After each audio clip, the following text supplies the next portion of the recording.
ये आम और बोतलें ठंडी हो रही हैं।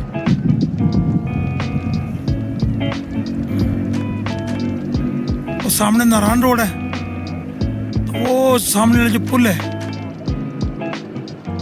वहां से हम आए, वो झूला पुल है। ये देखो जी, इन्हें फ्रिज काम कर लिया और आम ठंडे ढार हो गए जी, हो गए ठंडे ढार हो गए। वो देखो जी, ये अपनी फ्रिज बनाई है एमरजेंसी सी।